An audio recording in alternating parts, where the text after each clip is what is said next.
ದರ್ಶನ್ ಪ್ರಕರಣದ ವಿಚಾರಣೆಗೆ fast track court ರಚನೆ ಮಾಡುವ ವಿಚಾರಕ್ಕೆ ಸಂಬಂಧಪಟ್ಟ ಹಾಗೆ ಏನೆಲ್ಲ ಚಿಂತನೆಗಳಾಗ್ತಾ ಇದೆ ಅನ್ನೋದರ ಬಗ್ಗೆ ಗೃಹ ಸಚಿವರು ಮಾತನಾಡಿದ್ರು. ಆದರೆ ಕೋರ್ಟ್ ರಚನೆ ಆದರೆ ಒಂದೇ ವರ್ಷದಲ್ಲಿ ದರ್ಶನ್ ಪ್ರಕರಣ ವಿಚಾರಣೆ ಅಂತ್ಯವಾಗಬೇಕಾಗತ್ತೆ. ಶಿಕ್ಷೆಯ ಪ್ರಮಾಣವು ಒಂದೇ ವರ್ಷದಲ್ಲಿ ಪ್ರಕಟವಾಗಲಿದೆ. ವ್ಯತಿರಿಕ್ತ ತೀರ್ಪು ಹೊರಬಿದ್ರೆ ದರ್ಶನ್ಗೆ ಇನ್ನಷ್ಟು ಸಂಕಷ್ಟ ಕಟ್ಟಿಟ್ಟ ಬುತ್ತಿ ಅಂತ ಹೇಳಲಾಗ್ತಾ ಇದೆ. ಈ ಹಿನ್ನೆಲೆಯಲ್ಲಿ ಈ ಕೇಸ್ನ ಫಾಸ್ಟ್ ಟ್ರ್ಯಾಕ್ ಕೋರ್ಟ್ನಲ್ಲೇ ವಿಚಾರಣೆಯನ್ನ ಮಾಡಬೇಕಾದಂತಹ ಅನಿವಾರ್ಯತೆ ಇದೆ ಅಂತ ಈಗ ಆಯುಕ್ತ ದಯಾನಂದ್ ಅವರು ಕೂಡ ಹೇಳಿದ್ರು. ಕಾನೂನಾತ್ಮಕವಾಗಿ ಚಿಂತನೆಯನ್ನ ನಡೆಸಿ ಮುಂದಿನ ತೀರ್ಮಾನ ಅಂತ ಸರ್ಕಾರ ಸಹ ಚಿಂತನೆಯನ್ನ ನಡೆಸಿ ಫೈನಲಿ ಇದನ್ನ ಫಾಸ್ಟ್ ಟ್ರ್ಯಾಕ್ ಕೋರ್ಟ್ಗೆ ಕೊಟ್ಟಿದ್ದೇ ಆದರೆ 1 ವರ್ಷದ ಒಳಗಾಗಿ ಪ್ರಕರಣವನ್ನ ಇತ್ಯರ್ಥಪಡಿಸಬೇಕಾಗತ್ತೆ. 1 ವರ್ಷದ ಒಳಗಾಗಿಯೇ ಶಿಕ್ಷೆಯ ಪ್ರಮಾಣ ಏನು ಅನ್ನೋದು ಕೂಡ ಪ್ರಕಟವಾಗಬೇಕಾಗತ್ತೆ. ಈ ಹಿನ್ನೆಲೆಯಲ್ಲಿ ಇದು ಅದು ದರ್ಶನ್ ಪರವಾಗಿ ಬರಬಹುದು ಅಥವಾ ವಿರುದ್ಧವಾಗಿ ಬರಬಹುದು. ತೀರ್ಪು ವ್ಯತಿರಿಕ್ತವಾದಂತಹ ಸಂದರ್ಭದಲ್ಲಿ ದರ್ಶನ್ಗೆ ಸಂಕಷ್ಟ ಕಟ್ಟಿಟ್ಟ ಬುತ್ತಿ ಅಂತ ಹೇಳಲಾಗ್ತಾ ಇದೆ.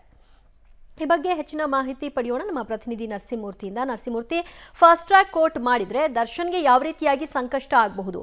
ಅವರ ಜಾಮೀನು ಪಡೆಯುವ ವಿಚಾರದಲ್ಲಾಗ್ಲಿ ಮತ್ತೊಂದಾಗ್ಲಿ ಹೇಗಿದು ಕಂಟಕವಾಗಬಹುದು? ದಿವ್ಯಾ, ಯಾವಾಗ ಪೊಲೀಸರು 3991 ಪುಟಗಳ ಸುದೀರ್ಘವಾದ ಚಾರ್ಜ್ ಶೀಟ್ ಅನ್ನು ಸಲ್ಲಿಕೆ ಮಾಡಿದ್ರು, ಅಂದರೆ ಚಾರ್ಜ್ ಶೀಟ್ ಸಲ್ಲಿಕೆ ಆದಂತಹ ಬಳಿಕ ಆರೋಪಿಗಳು ಜಾಮೀನಿಗೆ ಅರ್ಜಿಯನ್ನು ಸಲ್ಲಿಕೆ ಮಾಡತಕ್ಕಂತಹ ಸಾಧ್ಯತೆಗಳು ಹೆಚ್ಚಾಗಿರುತ್ತೆ. ಅದಾದ ಬಳಿಕ ಕೋರ್ಟ್ನಲ್ಲಿ ಟ್ರಯಲ್ ಆರಂಭವಾಗುತ್ತೆ. ಅದಕ್ಕೂ ಮೊದಲು ಪೊಲೀಸರು ಒಂದಷ್ಟು ಚಿಂತನೆಯನ್ನು ನಡೆಸ್ತಿದ್ದಾರೆ. ಕಾನೂನು ತಜ್ಞರ ಜೊತೆ ಸಮಾಲೋಚನೆಯನ್ನು ಸಹ ನಡೆಸಿದ್ದಾರೆ. ಒಂದಷ್ಟು ಸಲಹೆಗಳನ್ನು ಈ ವಿಚಾರವಾಗಿ ಪಡೆದುಕೊಂಡಿದ್ದಾರೆ.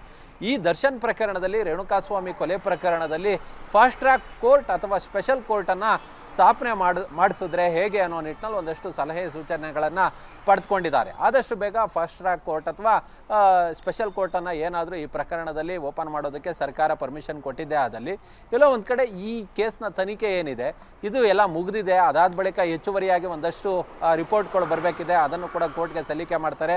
ಅದಾದ ಬಳಿಕ ಕೋರ್ಟ್ನಲ್ಲಿ ಬೇಗ ಟ್ರಯಲ್ ಶುರುವಾಗುತ್ತೆ. ಮತ್ತು ಆರೋಪಿಗಳಿಗೆ ಬೇಗ ಅಥವಾ ಅದು ಕೇಸು ಖುಲಾಸೆನಾರು ಆಗಬಹುದು ಅಥವಾ ನ್ಯಾಯಾಲಯ ಶಿಕ್ಷೆನಾರು ವಿಧಿಸಬಹುದು. ಅದು ಸಾಕ್ಷಿಗಳು ಏನು ಕಲೆಕ್ಟ್ ಮಾಡ್ಕೊಂಡಿರ್ತಾರೋ ಅಥವಾ ಅಲ್ಲಿ ಸಾಕ್ಷಿದಾರರ ಹೇಳಿಕೆಗಳೇನಿರುತ್ತೋ ಅದ್ರ ಮೇಲೆ ನಿಂತಿರುತ್ತೆ. ಹೀಗಾಗಿ ಆದಷ್ಟು ಬೇಗ ಈ ಒಂದು ಕೇಸ್ಗೆ ಇತ್ಯರ್ಥವನ್ನು ಹಾಡೋದಕ್ಕೆ, ಪ್ರಕರಣವನ್ನು ಬೇಗ ಮುಗಿಸೋದಕ್ಕೆ ಫಾಸ್ಟ್ ಟ್ರ್ಯಾಕ್ ಕೋರ್ಟ್ ಅನಿವಾರ್ಯ ಅನ್ನೋ ಮಟ್ಟಿಗೆ ಪೊಲೀಸ್ ಇಲಾಖೆ ಚಿಂತನೆಯನ್ನು ನಡೆಸಿದಂತೆ ಕಂಡು ಬರ್ತಿದೆ. ಇದಕ್ಕೆ ಸರ್ಕಾರ ಯಾವ ತೀರ್ಮಾನವನ್ನು ತೆಗೆದುಕೊಳ್ಳುತ್ತೋ ಗೊತ್ತಿಲ್ಲ. ಸದ್ಯಕ್ಕಂತೂ ಈ ಒಂದು ಪ್ರಕರಣದಲ್ಲಿ ಫಾಸ್ಟ್ ಟ್ರ್ಯಾಕ್ ಕೋರ್ಟ್ ತೀರ್ಮಾನದ ಬಗ್ಗೆ ಪೊಲೀಸ್ ಇಲಾಖೆ ಗಂಭೀರವಾದಂತಹ ಚಿಂತನೆಯನ್ನು ನಡೆಸಿದೆ.